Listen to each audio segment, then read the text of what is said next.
มีหลายคนเนาะที่ว่าถามบ่เตยเข้ามาเนาะว่าเป็นหยังคือต้องออกโรงเรียนเนาะพี่น้องก็บ่เตยเรียนอยู่พังลาวแหละพี่น้องเตยเป็นคนแขวงสะหวรรณเขตเด้อพี่น้องเด้อตรงกับมุกดาหารเนาะพี่น้องเนาะบ่เตยนั่นเรียนจบตั้งแต่ม. .4 พี่น้องเพราะว่าต้นทุนของบ่เตยมันบ่มีพี่น้องเอ้ยพอเพิ่นบ่มีเงินส่งเสริมให้บ่เตยเรียนเนาะบ่เตยก็มีคนแบบว่าถามบ่เตยว่าอ้าวเป็นหยังคือบ่หาเองซึ่งตอนนั้นบ่เตยแท้บ่มีหยังเนาะติดตัวบ่เตยคนที่ว่าสู้ชีวิตมาพี่น้องเอ้ยเลิกโรงเรียนมาบางทีน่ะบ่เตยไปใช้เบ็ดกบพี่น้องใช้เบ็ดกบเพื่อสิหาเงินมาแบบว่าซื้อสิเอิ้นว่าจั่งใดล่ะปึ้มเนาะอยู่หรือว่าสมุดอยู่ไทยมันสิเอิ้นว่าสมุดนะพี่น้องตอนนั้นก็ยังบ่มีเนาะพี่น้องเนาะบางทีก็ไปหารอเก็บเนาะเลิกตามโรงเรียนน่ะบ่เตยไปหารอเก็บ รอเก็บมาว่าตัวเพิ่นที่แบบว่าคนอื่นถิ่มว่าเตยสิเก็บมาแต่ว่าบ่เตยก็บ่ได้เรียนเก่งเรียนหยังเนาะพี่น้องเนาะไล่คะแนนก็คือบาง4บาง5หรือว่า6หรือ7สูงสุดเนาะพี่น้อง7ก็ถือว่าสูงสุดบ่เตยเป็นคนที่ว่าเรียนบ่เก่งเนาะพี่น้องเนาะบวกเลขก็พอแบบว่าบวกไล่แล้วก็คูณก็ได้มาแหน่งแล้วก็หารนี่ก็ถือว่าบ่ปานใดพี่น้องถือว่า เพราะว่าเราเขียนได้นะพี่น้องเขาแล้วเกิดเลยได้ตัดสินใจเนาะพี่น้องเนาะได้ออกโรงเรียนนะครับเพื่อสิว่าสิหาเงินเนาะพี่น้องเนาะหาเงินเป็นของตัวเองมาเตยก็เคยอัดคลิปลงในคลิปนั้นอีกคลิปหนึงมาเตยเอาลงให้พี่น้องก็ไปเฮ็ดงานก่อสร้างพี่น้องเฮ็ดงานนำเบียดอยู่ในเมืองพี่น้องก็นั่งรถเข้าไปก็เสียค่ารถผู้เพิ่นพาไปแล้วก็เพิ่นเข้าค่ารถนำพี่น้องเป็นดูมือเพิ่นนั่นนะพี่น้องเป็นว่าแบก ปูนตอนนั้นก็ถือว่ามอเตอร์ยังน้อยแฮงเลยก็แบกปูนก็สอบหนึงนี่50 กิโลหนักอันนี้พี่น้องเอ้ย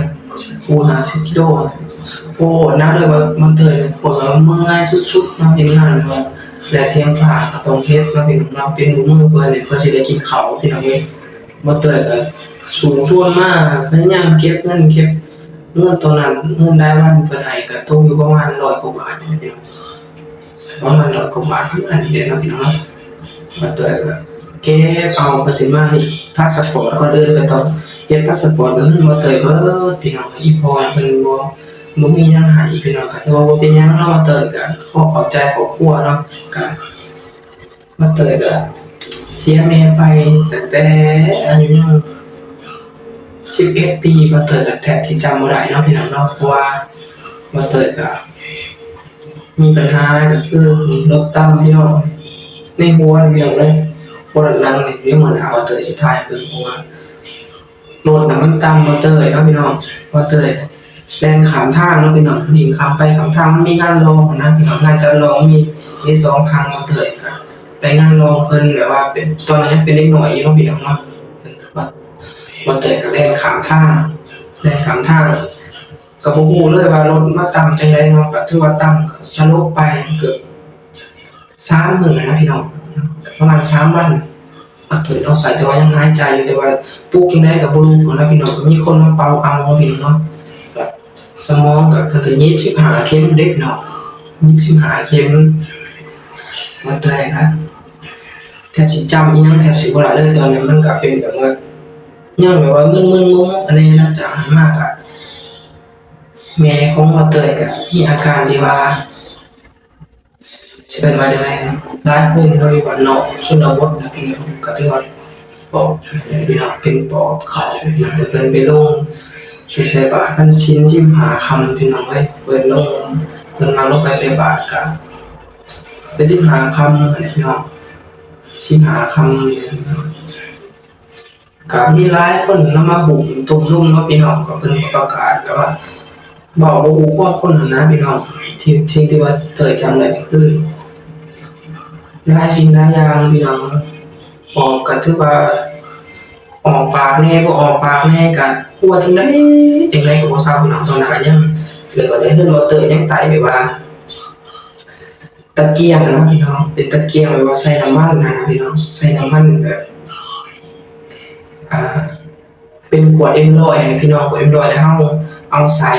ว่าเอาผ้านี่ใส่สอดลงไปแล้วก็เทน้ำมัน น้ำมันรถไถพี่น้องน้ำมันรถไถดอกเนาะนะน้ำมันกระส่วงพี่น้องแบบเอาใส่แล้วก็จะจุดไฟเป็นเลยนะพี่น้องตายในเฮือนเนาะมาเติดก็อยู่กันนอกอะไรพี่น้องเอ้ยกันปัวประมาณเกือบ3เดือนพี่น้องปัวจังได๋ก็บ่เฮ็ดจังได๋ก็บ่ก็เลยไปหาหลวงพ่ออีกองค์นึงพี่น้องอยู่แบบว่าอยู่อยู่ต่างแบบว่าจังได๋ต่างเขตนะพี่น้องอยู่นอกก็ไปอีกก็ไปปัวอยู่วัดนึงก็บ่เตยจำได้เพราะขาวๆเด้อเพิ่นใส่ลำคาเนี่ยพี่น้องใส่ลำคาประมาณ3-4 กิโลนะพี่น้องมาผ่าอีผ่าแม่ของบ่เตยมาผ่าแล้วตัวก็ดำปวดจังได๋ก็บ่เซาหาจังได๋ก็บ่เซาตื่นก็เบิ่งปัญญาพี่น้องบ่เตยไปตอนนั้นพอจำความได้คือรถไถเนาะพี่น้องรถไถเก่าของแบบว่าน้องของอีแม่นะน้องของแม่บ่เตยมีรถไถคันเก่าๆพี่น้องตอนนั้นก็ถือว่าตอนนั้นก็ถือว่าได้ดีที่สุดในแบบว่าคนใดที่มีรถไถอะนะก็ถือว่าดีพี่น้องเพิ่นพาไปก็ปวดจังได๋ก็บ่เซาก็กลับมาบ้านพอประมาณ2อาทิตย์ผ่านไปก็ได้จากไปพี่น้องเอ้ยที่ว่าเตยเอาคลิปลงมีอีกคลิปนึงนะที่พอว่าเตยไปขายของนะพี่น้องไปนั่งขายของ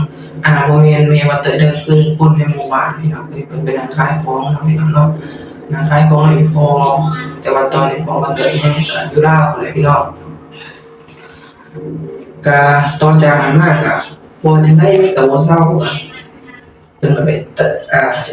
สียชีวิตไปเนาะว่าเตยก็ยังแต่สิพอจำได้คร่าวๆแน่แต่ก็บ่ทันได้มีความคิดอิหยังเลย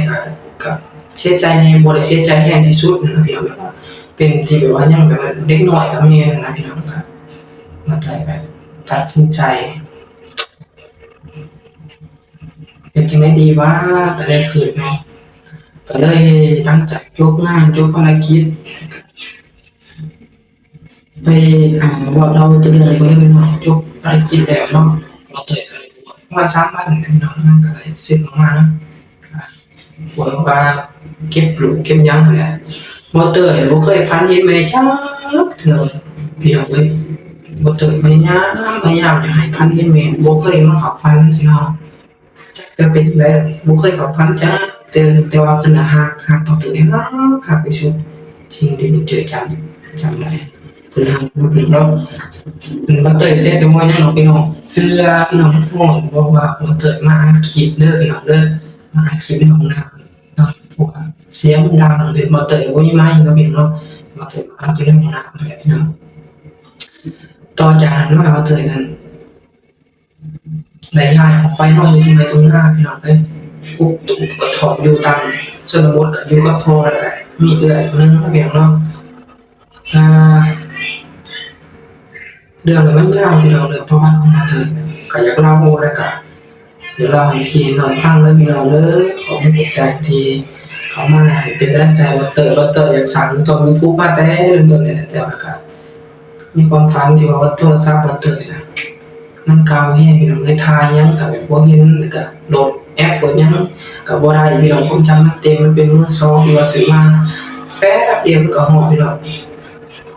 บ่เตยก็เลยได้ตัดสินใจที่ว่าเงินบ่เตยได้เงินเดือนออกมาก็เลยได้ซื้อโทรศัพท์ให้เป็นครั้งแรกในชีวิตพี่น้องเอ้ยขอขอบคุณใจพี่น้องเด้อทุกคนที่เข้ามากดใจกดซัปพอร์ตกดตามให้บ่เตยเด้อแต่ก็มาต่อจากนี้ต่อพี่น้องที่ว่าเตยเฮ็ดงานนำเบียร์แล้วก็มาได้เงินขึ้นมาให้พาสปอร์ตก็ขึ้นมาก็เป็นพาสปอร์ตประมาณ 4,000 บาทพี่น้องบัดนี้เงินสิขึ้นมาอีกก็บ่มีพี่น้องก็ต้องไปเฮ็ดติดต่ออีกบัดนี้เพื่อสิหาเงินขึ้นมาไทยนะพี่น้องก็เงินไหลอยู่ประมาณ 3,000 บาทพี่น้องผมอดทนเดือนปลายพี่น้องเดือนนึงก็เกือบ2 เดือนอดทนหาสติทุกอย่างเก็บสติทุกอย่างเงินน่ะ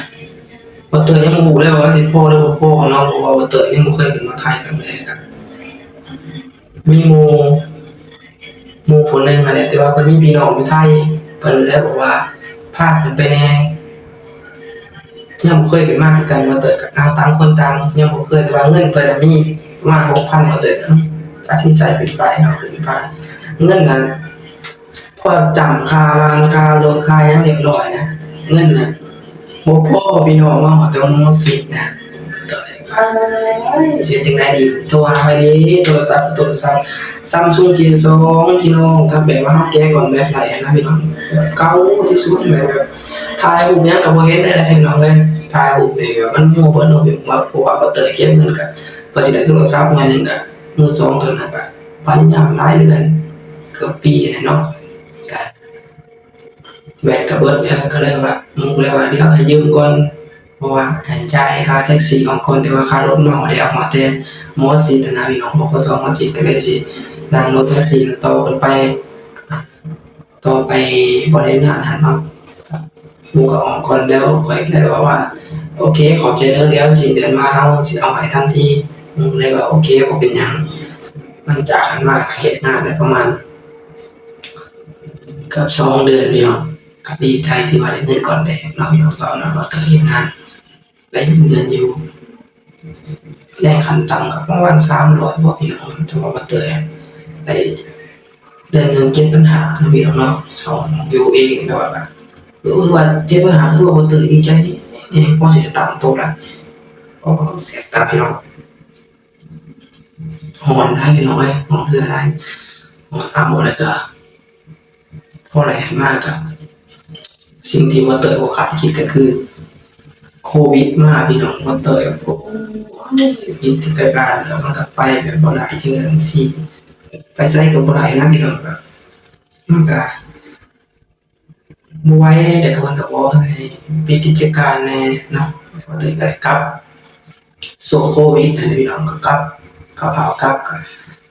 ตั้งว่าสิหาเงินได้ก็ไปกักตัวอีกพี่น้องอยู่ลาวอีกก็ไปกักตัวก็